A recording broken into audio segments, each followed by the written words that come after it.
Acho que nos próximos anos vou falar muito sobre comida. Estava enquanto na faculdade, fazendo faculdade de nutrição, vou falar bastante sobre comida. A gente teve 2 exercícios bastante interessantes em aula essa semana. E aí eu estava meditando sobre isso, né? Porque é como a gente diferencia o que é uma comida saudável e o que é uma comida industrializada. Aí, né, nós éramos umas 20 pessoas, debatemos lá. Ele descobriu que é mais ou menos assim, né? Uma forma prática para todo mundo poder entender. Por exemplo, a gente não cria vaca. Se tem alguém aqui que cria vaca, vai ser uma exceção. A grande maioria não. Então, mais perto da coisa pura é a vaca. Qual é a segunda coisa mais perto da coisa pura? É o corte da vaca. Qual é a terceira coisa perto da vaca? É um açougueiro cortar as peças da vaca. Qual é a terceira coisa mais perto? É aquela carne processada. Qual é a quarta coisa? É a carne processada, preparada e entregue na sua casa. E a sexta coisa? A carne processada, preparada, congelada e levada para casa. Percebe que tudo isso vai distanciando da fonte. A fonte está aqui. E a gente vai distanciando, as coisas do dia a dia vão levando, a gente vai indo embora. Outro exemplo que a gente deu foi, por exemplo, a gente vai fazer arroz. Quem aqui planta arroz? A gente tem que comprar um saco de arroz. E como é que a gente prepara esse arroz? Eu vou fazer o tempero lá com a cebola e alho, eu vou usar um caldo Maggi, ou eu vou comprar um tempero pronto já com alho picado. Cada um desses passos vai deixar você mais longe. O primeiro tem o arroz, o segundo é o arroz que você tempera, o depois é comprar tempero pronto, depois é caldo Maggi. E quanto mais distante da fonte, vai se perdendo as coisas da fonte. Né? Aí teve um outro exercício que a gente fez, que dizia ele trazia um postulado que dizia assim: somos o que comemos, comemos o que somos. E aí, meditando lá, a gente conversando sobre isso, era interessante, porque assim, somos o que comemos. Por exemplo, eu tenho 2 filhos, 10 e 11 anos. Hoje eles comem o que a gente dá para eles. Com todos nós foi assim, quando nós éramos crianças. Nosso poder de escolha era muito pequeno. Nós comíamos, nos alimentávamos daquilo que os nossos pais, nossos tios, daquilo que os nossos avós deram pra gente, né? Aí chega na adolescência, você começa a ter um pouquinho mais, e na sua vida adulta, você começa a escolher. Você aprendeu durante a sua vida o que era bom, o que era errado, de acordo com os padrões, principalmente dos seus pais, né? E depois você vai replicar isso na sua vida adulta.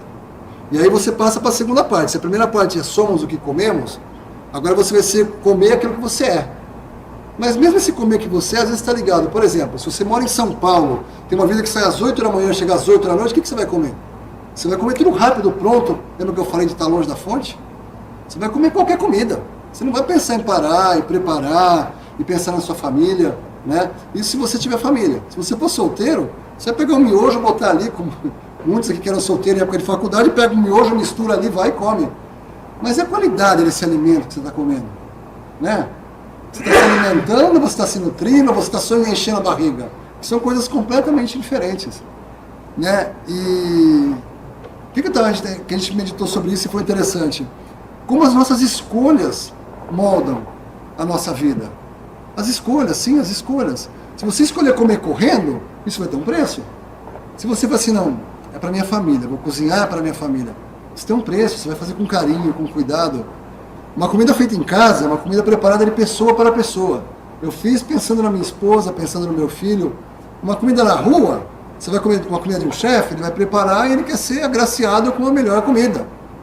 Né? Ele não está preocupado com você, está preocupado com ele. E aí quando você fala isso para uma empresa, a empresa ela quer saber de ganhar o dinheiro dela. Né? Ela não está preocupada se você vai se alimentar, se não vai, ela quer vender. Então, trazendo isso para as coisas do Senhor, todas essas diferenças, essas escolhas, quanto mais distante da fonte, mais a gente vai sofrer com isso. Sim. Mais haverá distorções, mais será aquela coisa misturada. Eu já falei em outros lugares, a palavra de Deus, em um certo sentido, ela é mel puro. Conforme ela vai se misturando com o mundo, ela vai se misturando com terra.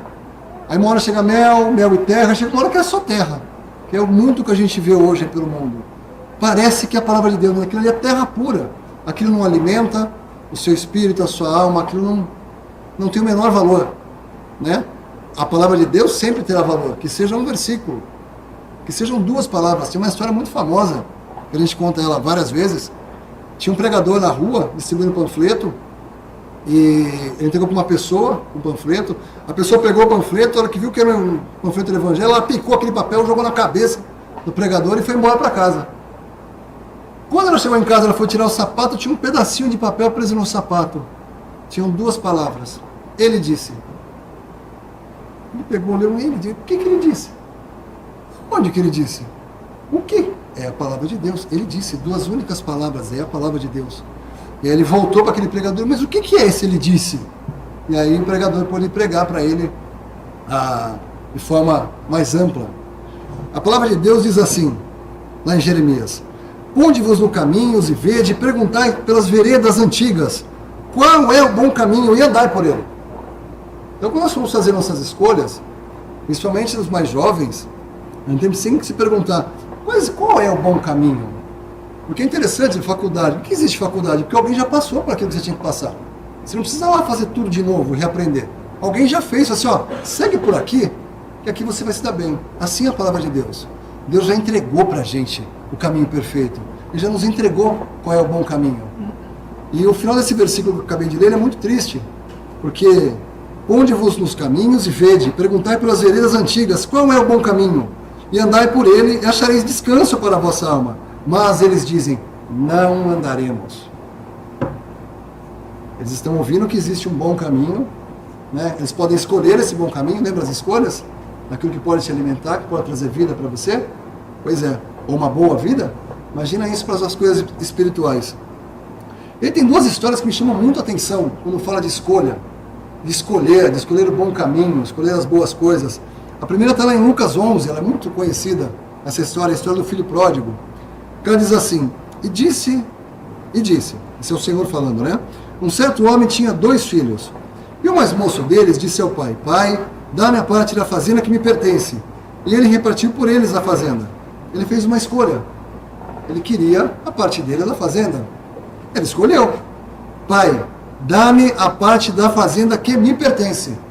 Isso para um filho deve ser muito triste. Eu tenho 2, me coloco na condição desse pai aqui. Quem construiu aquele patrimônio foi o pai. O filho vira para o pai, não trabalhou, não fez nada, e vira e fala assim, pai, dá a minha parte. Ele fez uma escolha. Mas a palavra de Deus ela é tão perfeita que ela mostra do começo ao fim onde essa escolha vai dar. Ela não serve como exemplo. Aí ele continua, né? E ele repartiu por eles a fazenda. E poucos dias depois, o filho mais novo, ajuntando tudo, partiu para uma terra longínqua e ali desperdiçou toda a sua fazenda, vivendo dissolutamente. Ele não pediu a opinião do pai, ele não perguntou qual era o caminho para o pai, se aquilo ia ser bom ou não, ele simplesmente foi. Ele pegou o que era dele, porque é uma herança, ele pegou o que era dele e foi embora. No versículo 14, havendo ele gastado tudo, houve naquela terra uma grande fome, e começou a padecer necessidades. E foi-se, chegou-se a um dos cidadãos daquela terra, o qual mandou para os seus campos a apacentar porcos, e desejava encher o seu estômago com as bolotas que os porcos comiam, e ninguém lhe dava nada. Olha onde levou a escolha dele, de ser um filho, uma fazenda, aparentemente aqui, de um pai razoavelmente abastado. Olha onde a escolha dele levou, comendo bolota de porco, nem comendo, porque não deram as bolotas para ele, de porco. Ele fez uma escolha, não fez uma escolha? Foi um bom caminho? Hoje a gente consegue olhar, assim, esse caminho não foi saudável, não foi alegre, não foi feliz, e está escrito para nós aprendermos. Precisamos fazer o mesmo erro que esse menino? Ou precisamos meditar? Como o irmão disse, que existem várias formas de aprender, e a melhor delas, uma forma perfeita, é pela palavra de Deus. A gente pode aprender por experiência própria, a gente pode aprender pela experiência dos outros, a gente pode aprender pela palavra. Olha aonde esse caminho desse rapaz o levou. Acabou aí? Segue a história.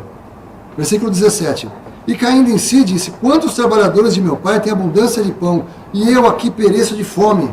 Levantar-me-ei, e irei ter com meu pai. E dir-lhe-ei, pai, pequei contra o céu e perante ti. Já não sou digno de ser chamado teu filho. Faze-me como um dos teus trabalhadores. E levantando-se, foi para o seu pai. Ele escolheu um mau caminho, um caminho que levou ele para um lugar horroroso, perto do que foi a vida dele aparentemente. Aqui não diz muito, mas ele tinha uma fazenda, ele tinha uma herança para receber, e ele cai em si e vai voltar para o seu pai, arrependido. O que vai acontecer? E quando ainda estava longe, longe, viu o seu pai e se moveu de íntima compaixão e correndo lançou-se-lhe ao pescoço e o beijou. O pai, quando olhou de longe, já entendeu. Já entendeu. Um filho que será que do jeito que ele saiu, ele só voltaria se ele tivesse sem nada, ou se ele tivesse arrependido. E aqui ele está arrependido e o pai sabia.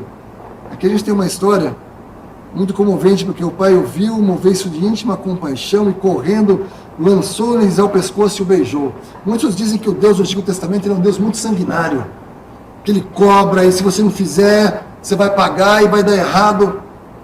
Esse é o caráter do Antigo Testamento. O Novo Testamento é chamado de pai, ele vai em direção ao filho. Ele corre, ele vê de longe, ele corre em direção ao filho. Essa é uma figura de Deus. Agora como pai. A figura de Deus ela está no Antigo Testamento. Deus. No Novo Testamento fala-se muito de pai, o caráter de pai. Isso é muito precioso para a gente. Então, ou seja, ele mudou os caminhos dele e ele conheceu ao pai. Que maravilha, né? Mesmo ele tendo feito, virado as costas para esse pai, diminuiu o apoio do pai por ele, ninguém receberia um filho dessa forma. Ele não enfiou o dedo na cara do filho, ele não disse um monte de impropério, não. Ele o abraçou e o beijou. É assim que um pecador arrependido é recebido pelo pai. Abraços e beijos. E começaram a se alegrar. Essa alegria para esse pecador vai durar a eternidade. Mas essa foi uma escolha assim, ele fez uma escolha infeliz, uma escolha de juventude. Muitas vezes quando nós somos novos, nós fazemos péssimas escolhas, às vezes pagamos uma vida por ela, mas aqui a gente está vendo que esse rapaz ele voltou, ele se converteu dos seus maus caminhos, ele está vendo para um caminho ruim, ele assim, não deu certo, volta. E graças a Deus ele voltou, ele encontrou o pai. E aí tem uma outra história sobre escolha. Essa aqui ele voltou para o pai, olha que maravilha, encontrou esse pai. A outra história que diz sobre escolha é a história de Ló, está lá no Antigo Testamento, né? Ló ele começa, quando a palavra fala dele, ele começa muito bem, começa lá em Gênesis 12, versículo 1. Ora, o Senhor disse a Abraão, sai-te da tua terra e da parentela e da casa de teu pai para a terra que eu te mostrarei, e far-te-ei uma grande nação e abençoar-te-ei e engrandecerei o teu nome, e tu serás uma bênção. E abençoarei os que te abençoarem, e amaldiçoarei os que te amaldiçoarem, e em ti serão benditas todas as famílias da terra. Assim partiu Arão, como o Senhor lhe tinha dito, e foi Ló com ele. Que maravilha! Deus fala com Abraão, fala o que vai acontecer, e Ló vai junto com ele. Que maravilha! Eles saem juntos. Mas, já em Gênesis 13, eles tiveram uma briga por causa de terra. Gênesis 13, aí diz assim: e levantou Ló os seus olhos e viu toda a campina do Jordão, que era bem regada, antes do Senhor ter destruído Sodoma e Gomorra. Eles tiveram uma briga, e Abraão falou assim: olha, se você escolher para a direita, eu vou para a esquerda. Se você for para a esquerda, eu vou para a direita. Para que você fique, a gente não brigue mais. Então ele tinha que escolher, e ele fez uma escolha. Ele poderia ter escolhido um caminho, não, tio, não vamos brigar. Começamos lá atrás, né? Poxa, vamos botar as coisas em ordem, vamos seguir junto aqui. Não foi o que Ló fez. Não foi o que Ló fez. E levantou Ló os seus olhos e viu a campina do Jordão, que era bem regada antes de o Senhor ter destruído Sodoma e Gomorra.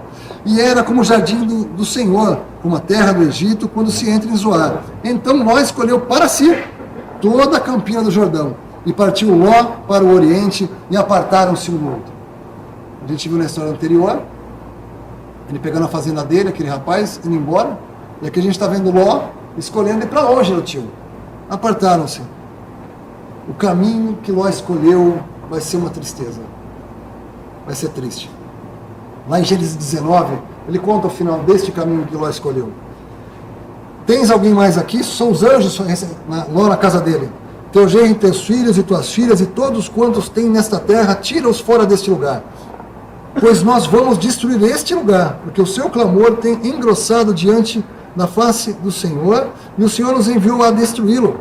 Então saiu Ló e falou a seus genros, aos que haviam de tomar as suas filhas, e disse: levantai-vos, sai deste lugar, porque o Senhor há de destruir a cidade. Foi tido, porém, como zombador aos olhos dos seus genros. Olha que triste. Você ser um pai de família, aqui está falando que eram seus genros. Ele tinha, se não me engano, 2 filhas. Então ele era casado, ele tinha 2 filhas. E os seus genros, ele era uma pessoa respeitada? achavam que ele estivesse zombando. Que ele vai destruir nada. Ah, zombando da gente. Que situação que esse rapaz chegou. Talvez muito próxima daquele rapaz que estava lá apacentando porco. Quem dá ouvidos a um apacentador de porcos? Ou seja, esse aqui era um pai de família comparado a um apacentador de porcos. Os genros que eram próximos e o conheciam, não deram ouvidos. Triste ouvir isso. E ao amanhecer os anjos apartaram com Ló, dizendo: levanta-te, toma a tua mulher, as suas 2 filhas, que aqui estão, para que não pereças na injustiça dessa cidade.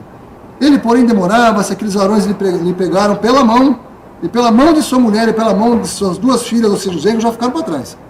Sendo-lhe o Senhor misericordioso, e tiraram-no, e puseram-no fora da cidade. E aconteceu que, tirando-os fora, disse: escapa-te por tua vida, não olhes para trás de ti, e não pares por toda essa campina. Escapa lá para o monte, para que não pereças. E Ló disse: assim, não, Senhor. Eis que agora o teu servo tem achado graça aos teus olhos, engrandeceste a tua misericórdia, que a mim me fizeste para guardar a minha alma em vida, mas não posso escapar no monte, pois tenho medo que me apanhe este mal e eu morra. Eis agora aquela cidade está perto para fugir para lá, e é pequena, para ali escaparei, para que minha alma viva. E disse-lhes: eis aqui, tenho aceitado também neste negócio, para não derribar essa cidade de que falaste. Apressa-te, escapa-te, para ali, porque não poderei fazer enquanto não tiveres ali chegado. Por isso se chamou o nome da cidade Zoar. Saiu o sol sobre a terra quando Ló entrou em Zoar. Pronto, ele foi se tirado da cidade. Ele escolheu um mau caminho, a ponto de ter que anjos terem que arrancar ele da cidade, onde ele estava. Nem pelas suas próprias pernas Ló saiu de Ló. Acabou aí a história de Ló? Tristemente não. Tristemente não. E derribou aquelas cidades. Então o Senhor fez chover fogo, enxofre e fogo do Senhor, desde o céu sobre Sodoma e Gomorra, e derribou aquelas cidades e toda aquela campina e todos os moradores daquelas cidades e o que nascia na terra. E a mulher de Ló olhou para trás e ficou convertida numa pedra de sal. Estou falando da história de Ló. Olha que ruína que ele levou a família dele inteira. Aquele rapaz, ele era solteiro, ele foi sozinho, ele se converteu. Ló não se converteu dos seus maus caminhos. E essa é a história que nós estamos vendo. Ele fez uma escolha, ele foi até o fim com a escolha dele. E esse trecho é muito interessante, né, que fala da mulher de Ló. Porque lá em Lucas 17:32, o Senhor fala: lembrai-vos da mulher de Ló. Por que o Senhor Jesus falaria da mulher de Ló? Hoje é pregado no mundo que o Senhor Jesus Cristo veio a esse mundo, foi pregado numa cruz, foi morto, derramou seu sangue, foi sepultado, foi ressuscitado ao 3º dia, está à destra de Deus nas alturas. Essa é a obra completa do Evangelho, porque vai cair um juízo sobre este mundo. Assim como está dizendo, foi dito aqui para Ló, que ia ser destruída aquela cidade, esse mundo tem dia e hora marcado, que só Deus sabe quando será. Nossa parte é fugir. Fugir para onde? Para o Senhor. Crer no Senhor Jesus e será salvo. Crer nessa obra redentora, nesse sangue. Mas ele fala: lembrai-vos da mulher de Ló. Por que lembrai-vos da mulher de Ló? É interessante porque será que ela queria escapar daquela destruição? Sim, ela queria escapar. Ela fez o que podia para escapar? Sim, ela saiu correndo. Ela esperava ser salva? Se ela saiu correndo, se ela não viu, aparentemente sim. Ela esperava chegar a um lugar feliz com suas filhas e seu marido, porque já sabia que ia ser destruído. Ela saiu correndo lá com o marido e as filhas. Ela esperava que ia chegar a um lugar feliz e ia dar tudo certo no final? Sim, aparentemente sim. Ela alcançou isso? Não. Não. Não. Ela não alcançou isso. Mas por que ela não alcançou? Ela não ouviu o juízo? Por um fato muito simples, ela ouviu. Ela estava com um marido que era um crente. A palavra diz que Ló, chamou Ló de justo Ló, mesmo ele tendo feito uma vida, muita coisa errada. Graças a Deus por isso, é por graça a salvação, não é por nossos méritos. Porque a vida de Ló foi uma vida extremamente complicada. Ele termina a vida numa caverna, fazendo tudo que não deve. Uma vida muito triste o final dele, então não acaba mais de cair. Daqui vai ficando pior ainda. Mas a mulher dele ouviu esse juízo, não viu? Ela não viu que os anjos iam destruir Sodoma e Gomorra? Quando ela estava correndo, junto com o marido e as filhas, Caiu uma faísca daquele fogo e enxofre que caiu em Sodoma? Nenhuma. Nem no marido, nem nas filhas, uma única faísca. Essa mesma salvação é oferecida hoje. Crê no Senhor Jesus e será salvo. Não haverá juízo para quem crê no nome do Senhor. Quem não crê já está condenado. É interessante porque essa figura da mulher de Ló, ela não teve fé. Ela não creu no julgamento, nem no caminho que a levaria segura para longe do juízo. Ele falou, corre e não olha para trás. O caminho é esse. Foi interessante que semana passada o irmão falou da Arca de Noé, e a Arca de Noé tinha uma janela para cima. É para olhar só para cima. Não era para olhar não era para ter janela e olhar para o lado. Imagina que talvez Noé visse aquele mundo sendo alagado, aquelas pessoas sendo tragadas, a gente não sabe o que Noé veria. Mas não tinha uma janela, era só para cima. Era para um único lugar. E aqui também, corra, não olhe para trás. Né? Quando a palavra fala, por exemplo, aparta-te, mas é um outro assunto, não vou nem entrar nesse tema agora, mas é isso. A mulher de Ló ouviu o evangelho da salvação, ela creu. Tanto que ela olha para olhar. Será que vai destruir mesmo? Deixa eu dar uma olhada. Ela não creu no evangelho. Ela não creu, porque evangelho, boas novas, evangelho é boas novas. Os anjos, olha, você corre aqui que você será salvo. Não vai acontecer nada com vocês. Ela creu? Quantos hoje não estão ouvindo esse evangelho? Que Cristo Jesus veio ao mundo para salvar pecadores.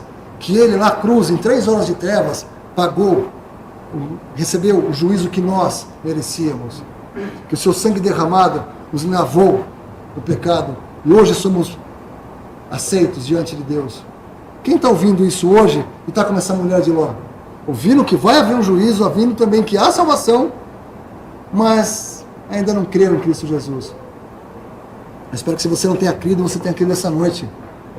A palavra de Deus diz, porque Deus amou o mundo de tal maneira que deu o seu Filho unigênito para que todo aquele que nele crê não pereça, mas tenha a vida eterna. Porque Deus enviou o seu Filho ao mundo, não para que condenasse o mundo, mas que o mundo fosse salvo por ele. Quem crê nele não é condenado. Como Ló. Não é condenado. Mas quem não crê já está condenado, porquanto não crê no nome do unigênito Filho de Deus. E a condenação é esta, que a luz veio ao mundo e os homens amaram mais as trevas do que a luz. Eu espero que, se você não creu no Senhor Jesus, você possa fazer essa noite. Hoje é o dia da salvação. Crê em Jesus e será salvo. Que o Senhor abençoe a sua palavra.